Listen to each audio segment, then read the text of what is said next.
vas-y, elle fait. La biodiversité, donc, elle est définie par ces trois piliers, hein, les écosystèmes, les espèces et les gènes, donc il y a dans les individus, hein, et les interactions entre tout ça. Elle nous offre une multitude de services écosystémiques. Pour votre info, qu'on appelle aussi contribution de la nature aux populations. Et donc qui ont permis notamment le développement de notre fameuse espèce humaine. Hein, c'est grâce à tout ça que les êtres humains ont pu se développer. Et ce qui est important à savoir, en tout cas au moins dans notre société, on va dire, c'est que tous ces services, ils sont gratuits. Un des exemples qu'on cite souvent, c'est tous les services de la pollinisation. Si on devait polliniser toutes les plantes à la main, ça coûterait des milliards. Oui, oui. Et je te dis pas pour la photosynthèse. Et oui, alors là, oui. On a des activités humaines qu'on appelle primaires qui ont toujours existé, hein, comme la pêche, l'agriculture, voilà, surtout ça, et des activités support qui ont permis la croissance de notre espèce et la croissance de nos activités, comme le transport, l'homogénéisation, les changements d'usage des sols, tout ça, ça a fait que... on a retrouvé les 5 grandes pressions qui pèsent sur la biodiversité, dans leur ordre d'importance. Donc la destruction des habitats. Voilà, destruction des habitats, surexploitation des ressources naturelles, le changement climatique, qui n'est que la troisième cause, hein, les pollutions, que ce soit sur terre, de l'eau, dans l'air ou les rivières, voilà. Et les espèces exotiques envahissantes qui détruisent d'autres espèces, qui détruisent des milieux, qui peuvent aussi nous amener des maladies, tout ça.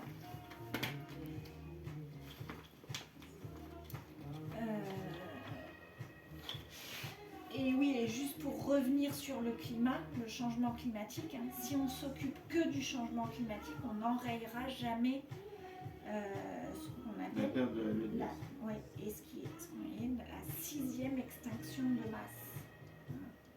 En ce moment, la perte de la biodiversité, c'est vraiment une extinction, comme il y a eu l'extinction des dinosaures et tout ça. L'érosion de la biodiversité, puisque c'est quand même bien ce terme-là qu'on emploie. C'est pas que perte, c'est vraiment, il y a une érosion.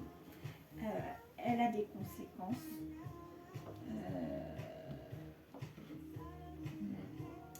Et donc voilà, hein, qui sont toutes les conséquences qu'on a en rouge là. Qu'est-ce que tu appelles le... Ça a des conséquences aussi sur nous, le développement de l'homme. Qu'est-ce que j'appelle quoi ? Le stress hydrique.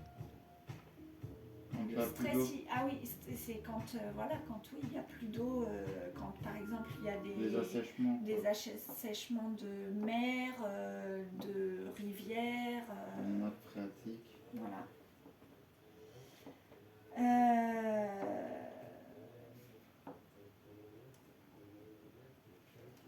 On a vu aussi que la résilience d'un système, c'est sa capacité à revenir à un état proche de l'initial, et que plus la biodiversité se dégrade, et moins la biodiversité sera capable d'absorber les perturbations. Bah oui. Mais d'un autre côté, la réciproque est vraie et peut être très rapide. Si on Arrête de faire la merde. Voilà, si par exemple on diminue la pression sur une espèce, c'est-à-dire que on fait en sorte, je sais pas, que son milieu revienne, ça peut aller très vite pour que l'espèce se réinstalle et soit à nouveau là, et voilà. Donc c'est dans les deux sens. Et par contre, avec l'inadaptation des espèces, on a mis en évidence qu'il y a un caractère incertain et imprévisible de l'évolution des écosystèmes. Et que donc l'érosion de la biodiversité pourrait engendrer des bouleversements dans le fonctionnement des écosystèmes d'une ampleur et d'une vitesse que nous pouvons difficilement prévoir. Et c'est vrai, ça aussi, moi j'ai assisté à une conférence du président du Muséum d'Histoire Naturelle, du Muséum National d'Histoire Naturelle, qui a écrit un livre qui s'appelle comment la 6e extinction,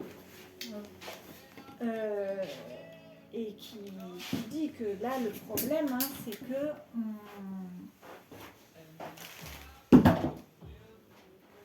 en même pas 100 ans, il y a vraiment un nombre d'espèces incalculable, et que ça va de plus en plus vite, que c'est exponentiel. Que voilà, les espèces disparaissent à un taux qui est 10 à 100 fois plus élevé que par le passé. Et on estime que 25% des espèces pourraient disparaître d'ici la fin du 21e siècle. Sur les 12 millions qu'on a dit au tout départ. Hein. Oui, mais quand même, on a la chance qu'il y ait des fourmis responsables. Ah bah oui. Et des hiboux, Des hiboux équitables, des zèbres de haut potentiel, des chats curieux, voilà. et des corneilles magiciennes, et des chihuahuas érudits. Mais en tout cas, grâce à la résilience des écosystèmes, il est possible encore d'agir et de limiter tout ça. Eh ben merci Donc, Alphée. c'est pas tout à fait fini, Ah, parce qu'on ne peut pas se quitter comme ça, On ne peut pas se quitter comme ça. parce que comme disait Marie, qu'est-ce qu'on fait? Donc là, en fait, la fresque de la biodiversité, l'idée, c'est pas de trouver des solutions là, ça serait trop long. Mais ce que je voudrais faire, c'est un tour des émotions. Donc voilà, parce qu'on ne ressort pas avec toutes ces infos et tout, là, comme ça. Donc ce que je vous propose, c'est que chacun choisisse une carte qui lui parle ou qui l'a marqué par rapport à ce que vous avez pu apprendre sur ces cartes ou que vous sachiez déjà. Et puis avec tout ce qu'on a vu, de dire comment vous finissez cette soirée